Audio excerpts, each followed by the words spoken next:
On January 31st, 1945, at Clark Air Base in Luzon, Philippines, Major Frank T. McCoy's hands experienced a slight tremor as he documented the aircraft before him. It was an undamaged Mitsubishi G4M Betty bomber, its tail bearing the designation 763-12. He mused that this design deviated from standard practice, questioning any Air Force's logic in constructing bombers this way. The fuselage, gleaming under the tropical sun, showcased its signature cylindrical form, a feature that aptly earned it its Allied moniker. Spanning nearly 20 meters from its nose to its tail, the bomber rested on its tricycle landing gear, resembling a colossal cigar perched on the tarmac. Its wings, measuring 25 meters from tip to tip, exhibited no signs of combat-related harm. The engines, 14-cylinder radios each generating 1,500 horsepower, appeared to be in perfect order. This was no salvaged wreck. It was a fully functional bomber, abandoned by its crew during the American advance. However, what truly captivated McCoy's full attention and what would profoundly alter American understanding of Japanese aviation doctrine was his discovery upon entering the wings through the inspection panels. The fuel tanks were entirely unprotected. There was no self-sealing rubber compound, no armored plating, no fire suppression mechanisms, and no protective coatings of any sort. Only a thin aluminum skin, approximately 2 millimeters thick, separated thousands of liters of high-octane aviation fuel from the potential threat of enemy machine gun fire. Major McCoy, who commanded the Technical Air Intelligence Unit in the Southwest Pacific, had previously examined numerous downed Japanese aircraft across the Pacific. Yet, nothing could have prepared him for this moment. This bomber, left intact during the American liberation of Clark Field, would expose a design philosophy so fundamentally alien to Western military thought that it would take months for analysts to fully grasp its implications. The mathematical implications of this finding would reshape American tactical doctrine and aircraft design for the remainder of the conflict. Every assumption American pilots held regarding enemy capabilities, the sacrifices Japanese engineers were willing to make for performance, and the value imperial forces placed on crew safety was poised to be systematically dismantled by the evidence contained within this single, pristine example of Japan's most significant bomber. The path to this revelation had commenced 4 years prior, on December 8, 1941. That morning, as smoke still billowed from Pearl Harbor, 82 G4M bombers and 26 G3M bombers took flight from bases on Formosa. Their objective was Clark Field itself, the primary American air base in the Philippines. The assault achieved complete tactical surprise. Arriving at 12:35 in the afternoon, the Japanese formation flew at 20,000 feet, beyond the reach of American anti-aircraft defenses. 27 bombers from the initial wave unleashed 636 bombs across Clark Field's runways and facilities. Moments later, Zero fighters swept in at treetop level, their machine guns decimating every aircraft that had survived the bombing run. Of 17 B-17 Flying Fortresses on the ground, 12 were destroyed outright. Nearly every P-40 Warhawk fighter was reduced to smoldering wreckage. In 45 minutes, American air power in the Philippines had been effectively neutralized.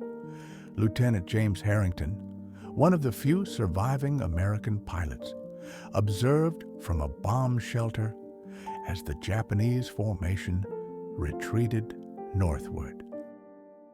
He later recounted in his combat report, "What struck me was how they came in. Perfect formation, high altitude, totally beyond our reach. Then the fighters dropped down and tore us apart. We couldn't get a single plane airborne, but the Betty bombers themselves had departed untouched. The few American fighters that managed to ascend did so too late, finding only an empty sky. The Japanese had showcased their bombers' exceptional range, launching attacks from bases 460 miles away, a feat no American bomber could match at that stage of the war. The Betty's inaugural year of combat proved devastatingly effective. On December 10, 1941, a mere 2 days after the Clark Field raid, 26 G4M bombers, joined by older G3M Nell bombers, assaulted Force Z, a British naval task force centered around the battleship HMS Prince of Wales and the battlecruiser HMS Repulse. The attack commenced at approximately 12:20 in the afternoon. Japanese bombers approached in coordinated waves, their torpedo runs executed with a precision that astonished British observers. The Betty bombers were armed with Type 91 aerial torpedoes, each weighing 840 kilograms and carrying a 205-kilogram warhead. These torpedoes were specifically engineered for shallow water operations, running at depths capable of striking vessels even in coastal environments. The torpedo assaults focused on the two capital ships with devastating accuracy. Prince of Wales, a battleship displacing 43,000 tons and representing the latest generation of British naval power, sustained at least 6 torpedo hits, in addition to damage from level bombers. The underwater explosions ripped enormous breaches in the ship's hull, overwhelming damage control efforts with flooding. The battleship began to list severely. Repulse, a battlecruiser constructed during World War I but modernized in the 1930s, absorbed at least 4 torpedo hits while attempting to evade the attacking aircraft. The ship's anti-aircraft fired down several Japanese planes, but it could not prevent the coordinated torpedo runs from finding their marks. The cumulative damage proved fatal. Both capital ships capsized and sank within hours of the attack.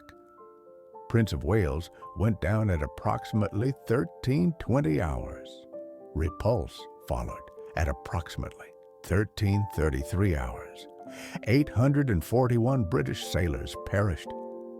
The survivors were rescued by escorting destroyers. The engagement lasted less than 2 hours, from initial contact to final sinking. For the first time in naval history, capital ships actively defending themselves were sunk solely by air power in the open sea. The G4M Betty bomber had achieved what naval theorists had debated for decades. British naval supremacy in Asian waters had been shattered in 90 minutes. Throughout the Pacific theater in early 1942, American and Allied pilots encountered Betty bombers in every significant engagement. The aircraft appeared to operate with impunity, striking targets at ranges that defied conventional understanding. They struck Darwin, Australia, from bases 1,500 miles away, demonstrating a reach that exceeded any Allied bomber's capability. They attacked Port Moresby from airfields across New Guinea's mountain ranges, maintaining pressure on Allied positions throughout the Southwest Pacific. They assaulted Guadalcanal from Rabaul, a distance of over 600 miles, projecting Japanese air power across vast oceanic expanses. The Betty's operational range granted Japanese forces strategic flexibility that Allied commanders struggled to counter. American fighters based at forward positions lacked the range to intercept Betty bombers departing from distant bases. Allied airfields came under attack from Japanese bases that were themselves beyond Allied striking range. The asymmetry in bomber capability meant that Japanese forces could attack at will, while Allied forces contended with difficulties in mounting effective retaliation. This advantage persisted throughout the initial 6 months of the war. Betty bombers participated in virtually every Japanese offensive operation across the Pacific and Southeast Asia. They struck targets in the Philippines, Malaya, the Netherlands, East Indies, New Guinea, and the Solomon Islands. They supported naval operations throughout the theater. They conducted reconnaissance missions that surpassed the range of any Allied aircraft. The Betty became the emblem of Japanese air power's reach and efficacy. However, this advantage was entirely contingent on limited Allied fighter opposition. When Betty formations could strike without interception, when they could approach targets at high altitudes beyond anti-aircraft range, when they could deliver their ordnance and depart before fighters arrived, the aircraft was devastatingly effective. These conditions characterized operations during the first half of 1942, when Allied air strength remained constrained and dispersed. But by mid-1942, the tactical landscape began to shift. As American fighter strength augmented, as Wheeldats yielded to more capable Hellcats and Corsairs, as pilot training improved and tactical doctrine evolved, Betty crews began reporting alarming losses. The change became undeniable on August 8, 1942. 23 G-4M bombers from the 4th Air Group departed Rabaul to assault American positions at Guadalcanal. American fighters intercepted the formation over Tsavo Island. In the ensuing engagement, 18 of the 23 Betty bombers were shot down. Approximately 120 aviators perished in what would become the single worst G-4M loss during the entire campaign. Fighter pilots reported consistent observations across every engagement. The Betty would erupt in flames with minimal hits. 2 or 3 rounds anywhere along the fuselage or wings produced catastrophic results.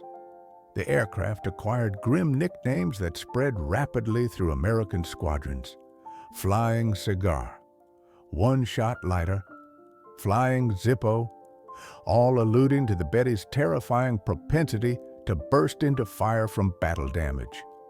By October 1942, when Lieutenant Commander John Thomas Blackburn arrived at Guadalcanal commanding VF-17, flying F-4U Corsairs, the Betty's reputation had undergone a complete transformation. He later reported, "First time we caught a Betty formation, we couldn't believe how easy they went down. Hit them anywhere along the fuselage or wings and they'd explode. We actively hunted them, recognizing them as among the most vulnerable targets in Pacific skies." However, the full extent of the Betty's vulnerability, the engineering decisions that rendered such catastrophic losses inevitable, would not be fully appreciated until American forces began capturing intact examples for detailed examination. The initial significant intelligence breakthrough occurred in November 1942, when Australian forces overran Japanese airfields at Buna in Papua New Guinea. Among the abandoned aircraft, technical air intelligence units discovered Betty bombers exhibiting varying degrees of damage. Initial examinations corroborated pilot reports. The fuel tanks possessed absolutely no protection. Aeronautical engineers with the Allied Technical Air Intelligence Unit, Southwest Pacific, conducted the first detailed analysis. The wing access panels revealed fuel cells devoid of any protective measures, constructed from thin aluminum, lacking any rubber sealant layer, any protective coating, or any fire suppression systems. Multiple Betty bombers examined at Buna displayed identical characteristics. This was not battle damage or field modification. This was standard Japanese design. The implications were staggering. American bombers by 1942 universally featured self-sealing fuel tanks. The B-17 Flying Fortress had incorporated them from the B-17C model onwards. The B-24 Liberator had featured them from the XB-24B prototype. Even fighter aircraft like the P-38 and P-47 possessed protected fuel systems.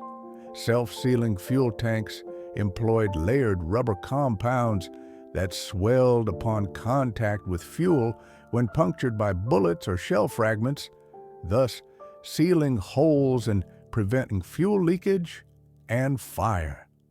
This technology added considerable weight to aircraft, but dramatically enhanced crew survival rates. American military doctrine considered this weight penalty essential and non-negotiable. Yet, here was Japan's primary land-based bomber, produced in the thousands and operating across the entire Pacific theater, with fuel tanks offering zero protection. The weight savings achieved by omitting self-sealing systems, armor plating, and fire suppression equipment were immediately evident. The cost in crew lives, however, was becoming equally apparent in loss statistics that mounted with every engagement. The captured Betty at Clark Field in January 1945 provided the most comprehensive technical analysis. Major McCoy and his team spent 3 weeks dismantling and meticulously documenting every system. Their report, classified secret and disseminated to all Allied air forces, detailed specifications that illuminated both the Betty's exceptional capabilities and its catastrophic vulnerabilities. The G4M Model 1 specifications revealed an aircraft ruthlessly optimized for range and speed. Its empty weight was 6,741 kilograms, remarkably light for a bomber of its size. The maximum takeoff weight was 9,500 kilograms. Its fuel capacity was 4,780 liters, distributed across 8 unprotected tanks, 4 in each wing, positioned in the wing's center sections where they were most susceptible to combat damage. Its top speed was 428 kilometers per hour, approximately 265 miles per hour, with a maximum range of 6,304 kilometers, exceeding 3,700 miles. Its service ceiling was 8,500 meters. The crew complement consisted of 7 members: a pilot, co-pilot, navigator, bombardier, radio operator, and 2 gunners. The fuel system design was particularly illuminating. The 8 tanks were arranged in 4 pairs, situated along the wing's longitudinal axis, where it joined the fuselage. This placement maximized fuel capacity by utilizing the thickest portion of the wing structure, but it also positioned the tanks directly in the path of enemy fire during combat. Any attack from the side or below would invariably strike the fuel tanks. The aluminum construction offered no defense. The absence of self-sealing compounds meant that even minor punctures would lead to continuous fuel leakage. American engineers calculated that the weight saved by eliminating protection systems exceeded 500 kilograms per aircraft.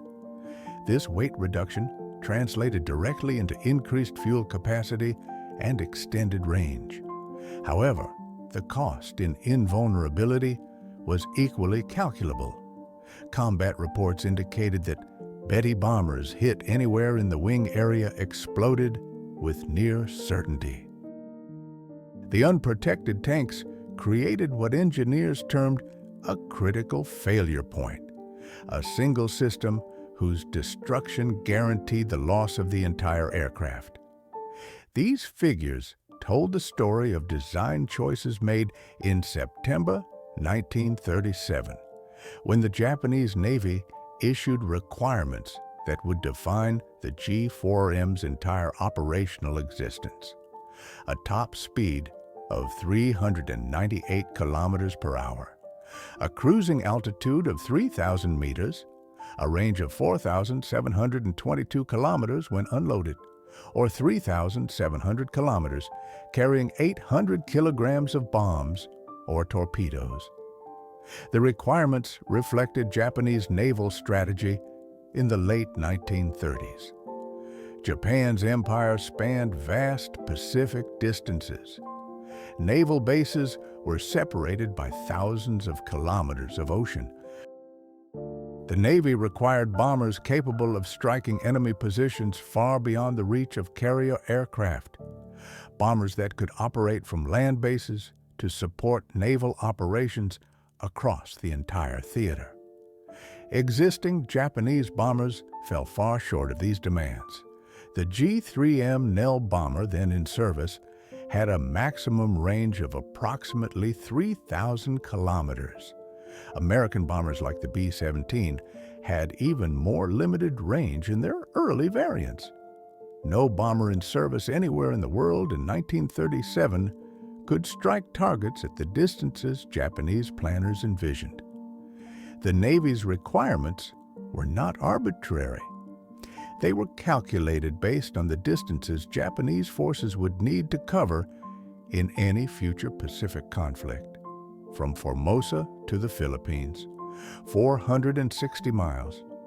From Rabaul to Guadalcanal, 600 miles. From the Japanese home islands to potential targets across the Pacific, thousands of miles. The bomber that could meet these requirements would grant Japan strategic reach unmatched by any other nation. However, the requirements also reflected assumptions about future warfare that would prove catastrophically incorrect. Japanese planners presumed that surprise and initiative would provide protection for long-range bombers. They assumed that enemy fighter opposition would be constrained by range and numbers. They assumed the war would conclude swiftly before enemy industrial capacity could generate overwhelming force.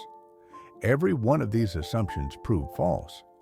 The individual tasked with achieving the impossible was Kiro Honjo, who led Mitsubishi's design team, succeeding Joji Hattori.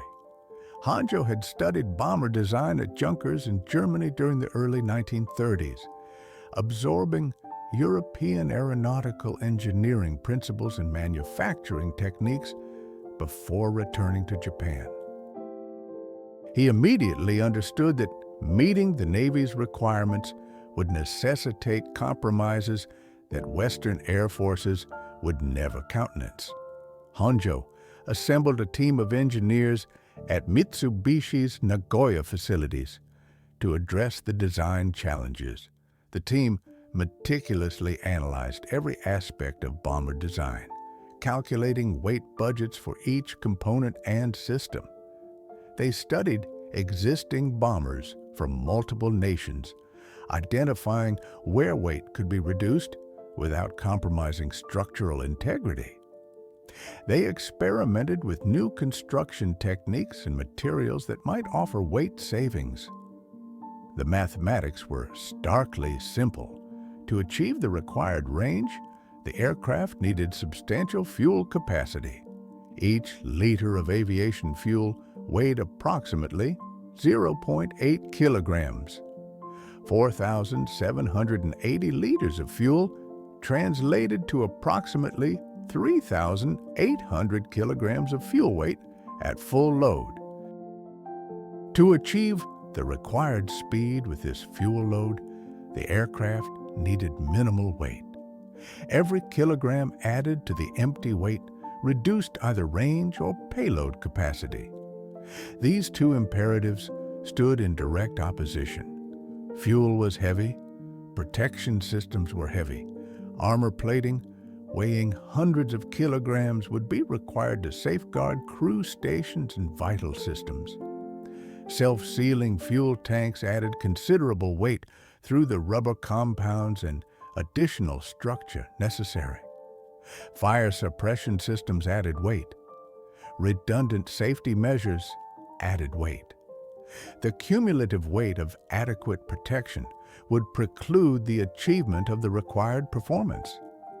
Honjo made the decision that would define the G4M throughout its service life. Protection would be sacrificed for performance. The fuel tanks would be of unprotected aluminum construction, with no self-sealing compounds, no armor plating around the fuel cells, no fire suppression systems beyond basic extinguishers, and no redundant safety measures. Every kilogram saved would be invested in fuel capacity, range, and the attainment of the Navy's performance specifications. This decision was not made lightly. Honjo comprehended the risks. His team calculated the vulnerabilities that unprotected fuel tanks would create. They knew that combat damage to the wings would likely prove catastrophic, but they also knew that the Navy's requirements could not be met otherwise with available technology. The choice was between an aircraft that met performance specifications with known vulnerabilities, or an aircraft that failed to meet requirements but offered superior protection. The Navy had demanded performance, and Honjo delivered performance.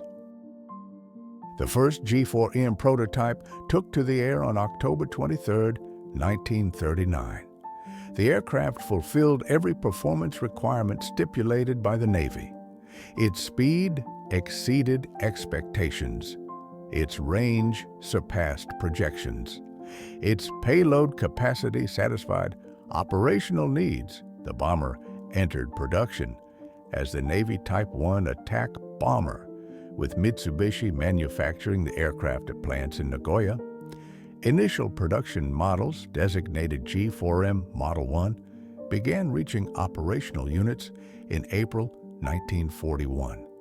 By December 1941, approximately 180 G4Ms were in service with the Japanese Navy. These aircraft would form the backbone of Japanese land-based air power throughout the Pacific War. The Betty's combat debut at Clark Field and against Force Z underscored the wisdom of Honjo's design priorities under the specific conditions of early 1942. When facing limited opposition, when achieving surprise, when operating beyond the range of enemy fighters, the Betty was devastatingly effective. Its range permitted strikes from bases that enemies considered secure. Its speed allowed for rapid penetration of target areas. Its payload delivered significant damage. However, these advantages depended entirely on the assumption that Betty formations would encounter minimal opposition. The moment American fighter strength increased, the moment interception became routine, the moment sustained combat became inevitable. Every design choice that prioritized range over protection transformed into a death sentence for its crews. The campaign on Guadalcanal laid bare a critical deficiency in the design ethos of the Betty bomber.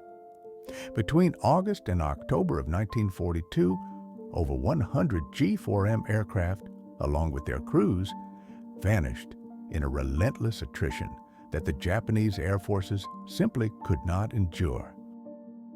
On August 8th, alone, A solitary sortie saw the loss of 18 out of 23 planes, with approximately 120 aviators perishing. This grim pattern repeated with a brutal regularity throughout the entire campaign.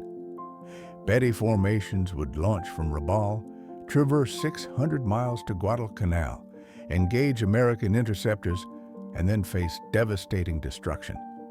August 9th witnessed further bomber losses, and August 10th brought still more. By the close of August, the 4th Air Group had been effectively rendered an obsolete fighting unit. September offered no respite. Betty formations continued their assaults on American strongholds at Guadalcanal, while American fighters relentlessly decimated them in overwhelming numbers. The mathematical reality was stark and unavoidable. Japanese forces needed to strike American positions to contend for control of the island. Betty bombers represented the sole means of projecting significant strike capability from Rabaul. However, each mission incurred losses that were irreplaceable. The grim reality persisted through October. American fighter strength escalated as additional squadrons arrived at Henderson Field. Pilot proficiency improved with accumulated combat experience, and tactical approaches evolved to more effectively exploit the Betty's inherent weaknesses. Japanese losses accelerated even as the number of available bombers dwindled. By November, when the Guadalcanal campaign effectively concluded with a Japanese withdrawal, Betty losses had surpassed 100 aircraft, and crew casualties neared 700 fatalities. This exchange rate was simply unsustainable. Japan's most potent land-based bomber had been rendered obsolete by its own inherent flaws, transforming from a feared instrument of war into what American pilots derisively termed easy prey. Japanese strategists had anticipated losses. All military endeavors involved casualties. However, the magnitude of the Betty's losses far exceeded any projection. The absence of protection for the fuel tanks, which enabled a remarkable 6,000-kilometer range, also ensured that any impact to the wings or fuselage would almost invariably prove fatal. There was no middle ground, no crippled bombers limping back to base, no aircraft damaged but capable of survival. Betty bombers either returned unscathed or erupted in fiery destruction.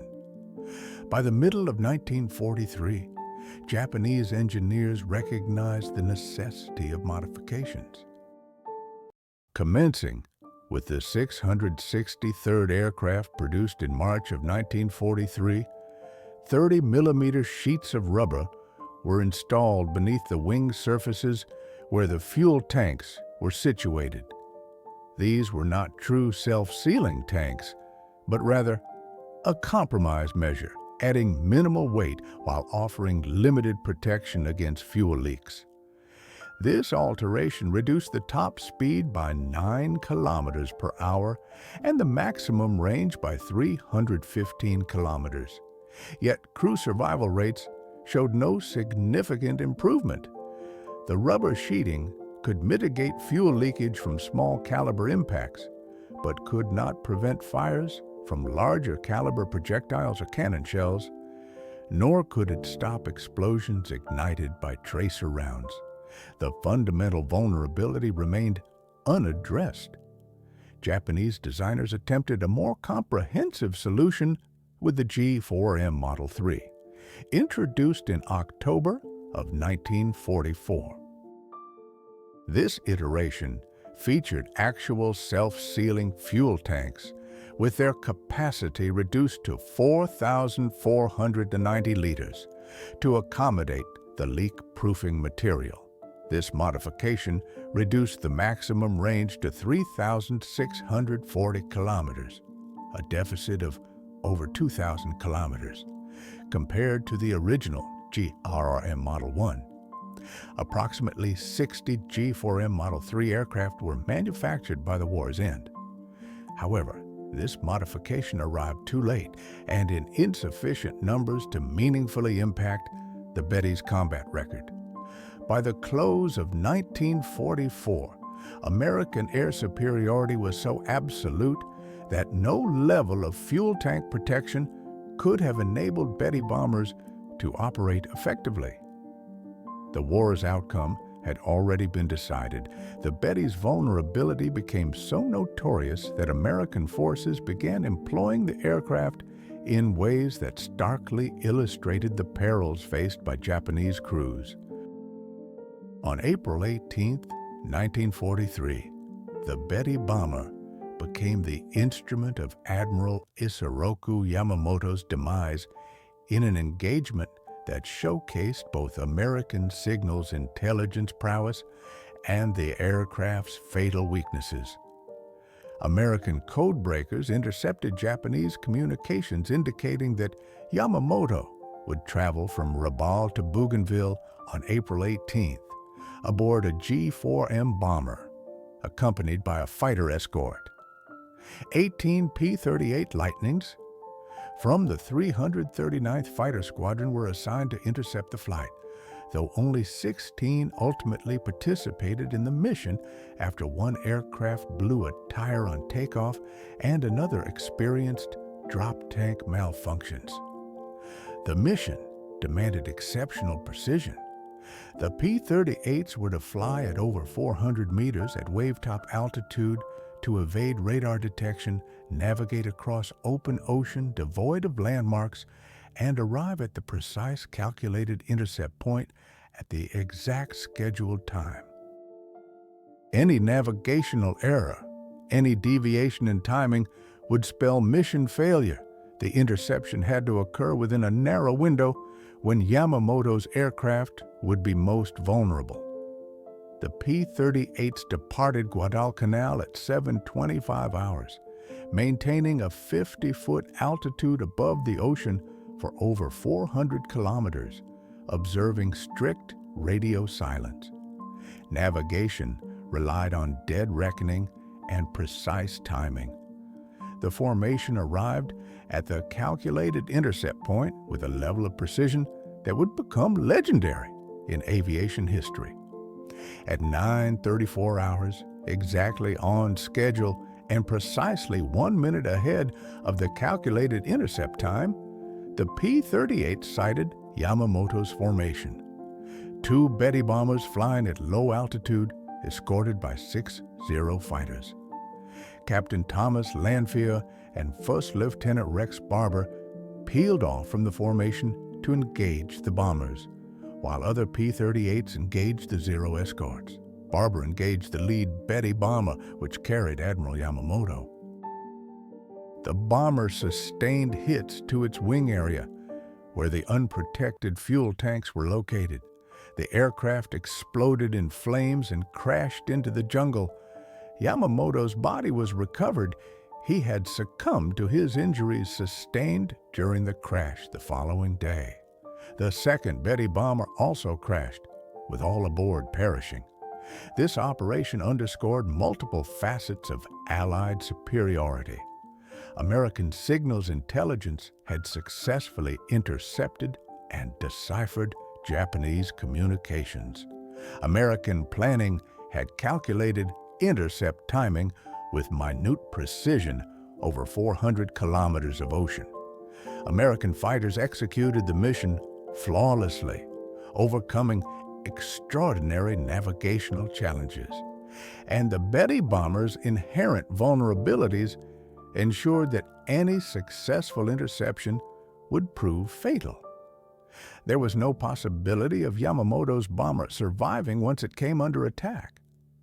The unprotected fuel tanks guaranteed catastrophic consequences from any damage. The Betty's susceptibility reached its most dramatic illustration on March 21, 1945. 18 G4M bombers lifted off from Koya Air Base, each carrying an MX-7 Oka rocket bomb beneath its fuselage. The Oka was a piloted rocket-powered aircraft armed with a 1,200-kilogram warhead designed for kamikaze attacks against American vessels. The mission required the Betty bombers to fly within 20 kilometers of their targets before releasing the Oka aircraft. The Oka pilot would then ignite the rocket motor and dive at speeds exceeding 650 kilometers per hour towards American ships. The 1,200-kilogram warhead's explosives would devastate any vessel it struck, but the mission depended entirely on the Betty bombers surviving long enough to reach release range. The formation departed Kanoya at approximately 1430 hours. The 18 G-4M bombers flying in tight formation with fighter escort, heading towards American naval forces off Okinawa. Each bomber carried an Oka weapon beneath its fuselage, adding significant weight and drag that impaired speed and maneuverability. The bombers were even more vulnerable than usual, incapable of effective evasion or maneuverability while carrying the Oka loads. American radar detected the formation at an approximate distance of 100 kilometers. F-6F Hellcat fighters from the USS Hornet were scrambled to intercept. The Hellcats reached the Japanese formation well before it approached release range for the Oka weapons. In the ensuing engagement, American fighters systematically annihilated the entire formation.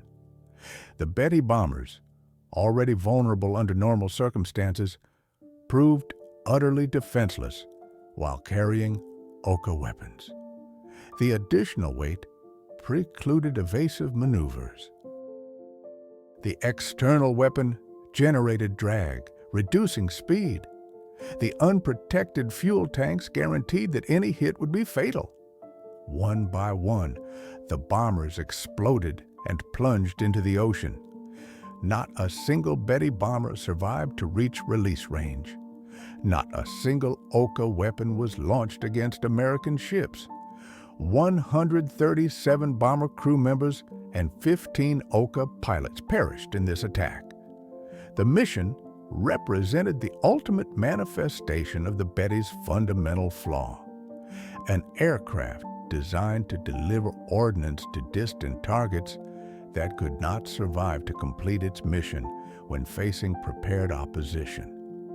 The exceptional range that theoretically made the mission possible was rendered meaningless when the aircraft exploded before reaching weapon release range. The final operational sortie flown by Betty bombers occurred on August 19, 1945, 4 days after Emperor Hirohito announced Japan's surrender. 2 white-painted G-4M bombers bearing green crosses departed from Sugi Airfield, carrying Japanese representatives tasked with discussing surrender terms with Allied forces. The aircraft, designated call signs Baton 1 and Baton 2, flew to Aorima, where the Japanese delegation transferred to an American C-54 for transport to Manila. The symbolism was profound and deliberate. The white paint and green crosses signified peaceful intent, transforming the bombers from instruments of war into vehicles of diplomacy. The call signs Baton 1 and Baton 2 referenced the location where American forces had surrendered to Japan in April of 1942, a devastating defeat in American military history. Now, 3 years later, aircraft bearing those very call signs carried Japan's delegation of surrender. Lieutenant Densudo piloted one of these surrender aircraft, a G6M Model 1 transport variant, converted from the bomber airframe. These transport versions retained the Betty's distinctive cylindrical fuselage and wing configuration, but carried passengers and cargo instead of weaponry. The crew wore dress uniforms, not flight suits. The aircraft carried no armaments, no ammunition, and no military equipment whatsoever beyond what was essential for flight. The journey from Atsugi to Arima covered approximately 1,000 kilometers, well within the Betty's operational range, even in its transport configuration. American fighters provided an escort for the White Betty bombers throughout their flight, ensuring they remained on their prescribed course.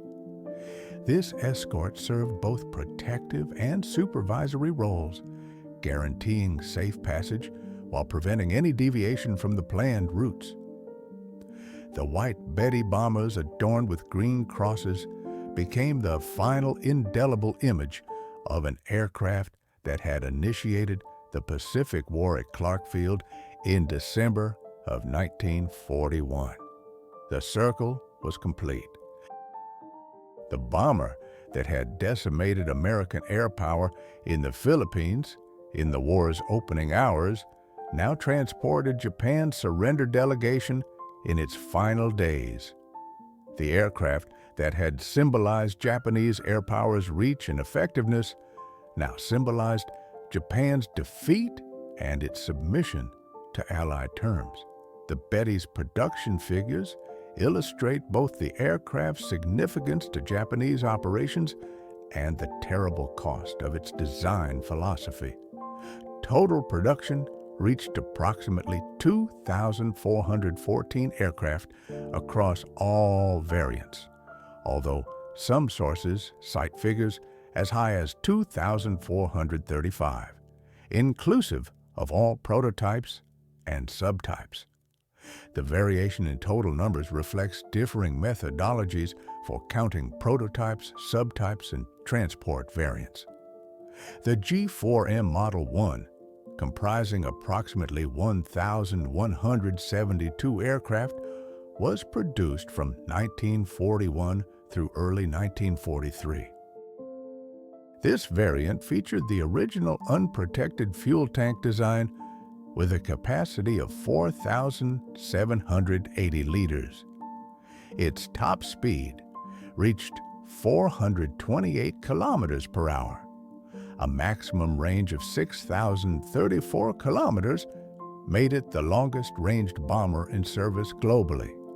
However, the complete absence of protective systems rendered it catastrophically vulnerable. Once American fighter strength increased, the G4M Model 2, with increased fuel capacity and marginally higher speed, accounted for approximately 1,142 examples produced between 1943 and 1945. This variant boosted fuel capacity to 6,490 liters, extending its maximum range even further. Top speed saw a slight increase to 437 kilometers per hour, but the Model 2 retained the fundamental vulnerability of its unprotected fuel tanks. These modifications enhanced performance without addressing survivability.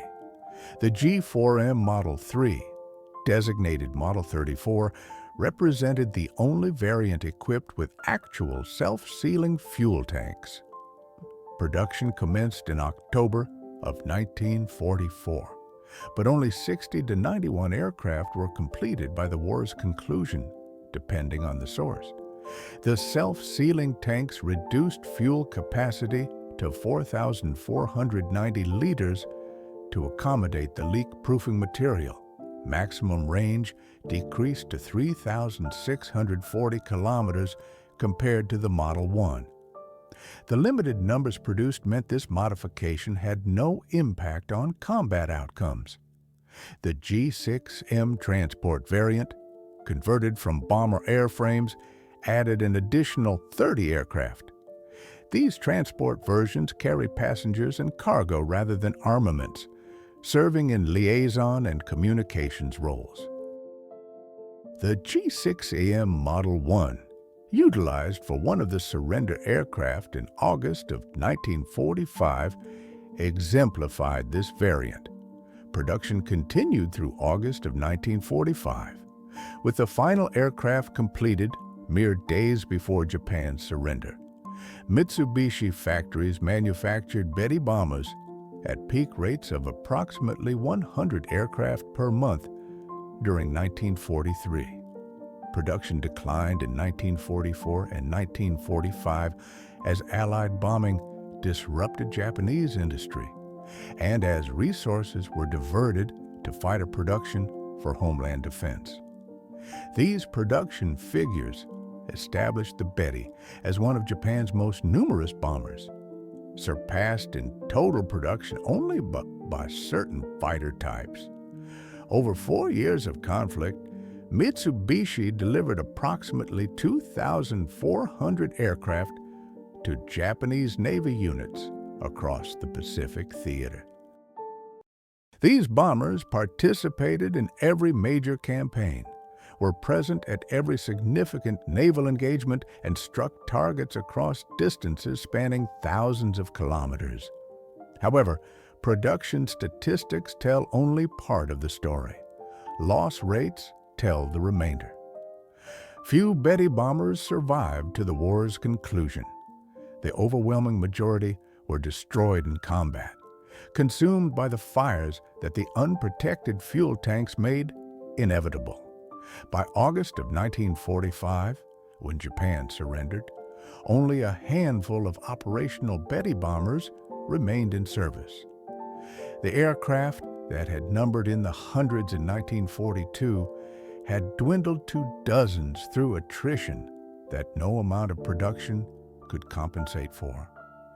Casualty figures among Betty crews were similarly devastating, though precise numbers remain difficult to verify from available records. What is certain is that thousands of Japanese aircrew perished in Betty bombers, their deaths made virtually inevitable by the aircraft's fundamental vulnerabilities. The unprotected fuel tanks created conditions where survival depended entirely on evading combat damage. Once hit, Betty bombers rarely survived. Once ignited, they never survived. The crews understood these odds and flew regardless, driven by military discipline and cultural imperatives that demanded they accept risks irrespective of the consequences. Surviving Betty crew members were unanimous in their assessment. The aircraft's unprotected fuel tanks rendered survival a matter of sheer chance. No degree of skill, no tactical innovation, no valor could compensate for the inherent vulnerability built into every G4M. Former Flight Petty Officer Masakatsu, who completed 28 combat missions before his transfer to training duties, offered the most poignant summary. The Betty was a magnificent aircraft that demanded we die for its range. We flew it because we were ordered to fly it. We died in it because that was its design purpose for us. A comparison with Allied bomber protection systems highlights the stark divergence in design philosophy. The B-17 Flying Fortress incorporated armor plating, protecting the pilot and co-pilot seats with steel plates ranging from approximately 0.3 to 0.31 inches in thickness. Armored bulkheads protected crew positions throughout the fuselage. The bombardier's position featured armored glass. Waist gunner positions were equipped with protective shields. Self-sealing fuel tanks were standard equipment from the B-17C model onward. Introduced in 1941, the B-25 Mitchell incorporated similar comprehensive protection. Pilot and co-pilot seats featured armored backing. Fuel tanks included self-sealing compounds from early production. The B-25's empty weight of approximately 9,100 kilograms reflected the substantial weight penalty associated with protection systems. making it roughly 2,000 kilograms heavier than the Betty. Despite comparable size and mission profiles, the weight cost for Allied protection measures was considerable and accepted as essential. American wartime studies statistically demonstrated the efficacy of crew protection measures with remarkable precision. Body armor reduced thoracic wound fatalities from 36% to 8%, a decrease of over 75% in deaths from chest wounds. Self-sealing fuel tanks achieved similar reductions in fire-related casualties. Aircraft equipped with protected fuel systems exhibited survival rates 3 to 4 times higher than unprotected aircraft when sustaining damage in combat. Protected crew positions enhanced survival rates in damaged aircraft by providing shielding from shrapnel and small arms fire. Armored glass prevented pilot casualties during head-on attacks. Bulkheads compartmentalized the fuselage, preventing fire or damage in one section from propagating throughout the entire aircraft. This comprehensive approach to crew protection embodied American doctrine, which regarded trained crews as assets far more valuable than aircraft, which could be replaced more readily than experienced combat veterans. The weight expenditure for this protection exceeded 1,000 kilograms in most American bombers, but America's industrial capacity allowed for this weight penalty without compromising production volumes. American factories produced over 12,000 B-17 bombers and nearly 10,000 B-24 Liberators during the war. This production capacity enabled American forces to field large numbers of protected bombers without sacrificing overall capability. Japanese doctrine arrived at different conclusions. The Betty's design reflected a calculation where range and striking power took precedence over crew survival. This philosophy presumed that achieving surprise and maintaining the initiative would provide adequate protection, assuming enemy opposition would remain limited and that the war would be brief and decisive. All these assumptions proved catastrophically erroneous. By mid-1942, American fighter strength had increased to levels that made Betty interceptions commonplace. By late 1942, American pilots had mastered exploiting every Betty vulnerability. By 1943, Betty formation suffered such catastrophic losses that missions bordered on suicide operations. By 1944, Betty bombers could barely operate in daylight against American forces. The grim mathematics of the Betty's War were etched in fire and loss. Every advantage that rendered the aircraft formidable in early 1942 became irrelevant once sustained combat commenced. Range was meaningless when bombers exploded before reaching their targets. Speed was irrelevant when fighters could intercept from distant bases. Payload was inconsequential when formations were decimated before weapon release. The examination of tail number 763-12 at Clark Field in January of 1945 revealed the complete narrative. The unprotected fuel tanks that astonished Major McCoy were not an oversight, not a temporary expedient, not a design flaw. They were the deliberate choice of engineers who prioritized range above all else. Japanese designers had created precisely what their specifications demanded: an aircraft with exceptional range and speed, constructed with minimal weight and optimized for the mission parameters they received. The tanks were unprotected because protection would have precluded achieving the required performance metrics. The rationale behind the design choices appeared sound, given the technological limitations and prevailing strategic outlooks of 1937. However, these projections crumbled when faced with protracted conflict against an adversary possessing virtually limitless industrial might and an ever-expanding technological edge. The Mitsubishi G4M, colloquially known as the Betty, evolved into a stark representation of Japan's readiness to endure devastating losses in the pursuit of minor tactical gains. It underscored a military ethos that placed mission completion above the well-being of its personnel.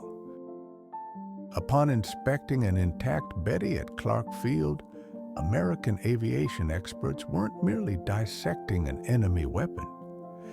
They were confronting the tangible outcome of decisions made years prior, choices that championed operational capacity over the safety of those who operated it, ultimately leading to the demise of thousands of Japanese aviators. The absence of protective measures for the fuel tanks was not an oversight. It was a deliberate design choice. The Betty bomber was a fixture from the inaugural day of the Pacific War until its conclusion, instrumental in sinking major warships and decimating airfields. It traversed distances unmatched by any other bomber of its era, yet its enduring legacy is etched in casualty figures that vastly surpassed any initial forecasts. The very aircraft that initiated hostilities by crippling American air power at Clark Field concluded the war by transporting Japan's delegation of surrender, distinguishable by its white livery adorned with green crosses. The crew assigned to tail number 763-12 had evacuated their aircraft amidst the American advance toward Clark Field. Their survival was a direct consequence of their departure from a machine whose very architecture rendered survival in combat an extreme improbability. For the majority of Betty crews, such an escape was not a possibility. They embarked on missions fully cognizant of the perils, boarding bombers with minimal protection, traversing the immense expanse of the Pacific, only to perish in overwhelming numbers, consumed by infernos made virtually inevitable by the aircraft's inherent design. The narrative of the Betty bomber ultimately chronicles the steep cost of prioritizing performance without adequate safeguarding. It serves as a potent illustration that sheer operational prowess cannot guarantee victory when that advantage is bought at the expense of crew safety. The remarkable operational range of 6,000 kilometers became inconsequential when aircraft were unable to complete the final 100 kilometers to their objectives. Its impressive velocity of 428 kilometers per hour offered no discernible benefit when American interceptors, alerted by radar systems from distant bases, could engage them effectively. The bomb-carrying capability of 1 metric ton became irrelevant as formations were annihilated before their ordnance could be deployed. Most critically, the Betty bomber reveals that military hardware divorced from a realistic appraisal of battlefield conditions inevitably results in instruments of war that inflict casualties upon their own ranks with the same efficiency as they target enemy forces. The foundational assumptions underpinning the Betty's conception, particularly regarding the expectation of limited resistance and a brief duration for the conflict, were proven disastrously erroneous. Within mere months of the Pacific War's commencement, by the time these flawed premises were definitively debunked, thousands of Betty bombers were already in active service or under production, and Japan's industrial infrastructure lacked the capacity to substitute them with more robustly protected alternatives. Japanese aeronautical engineers were fully aware of the inherent risks when they finalized their design choices in 1937 and 1938.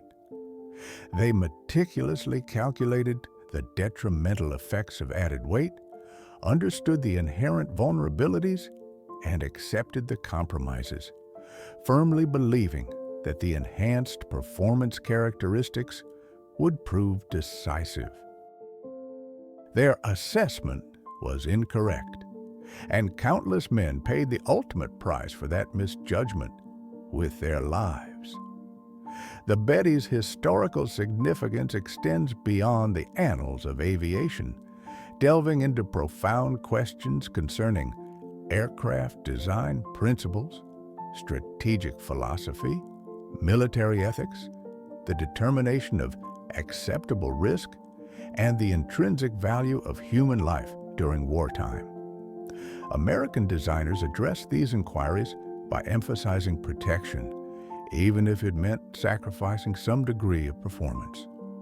Their Japanese counterparts adopted a fundamentally different approach.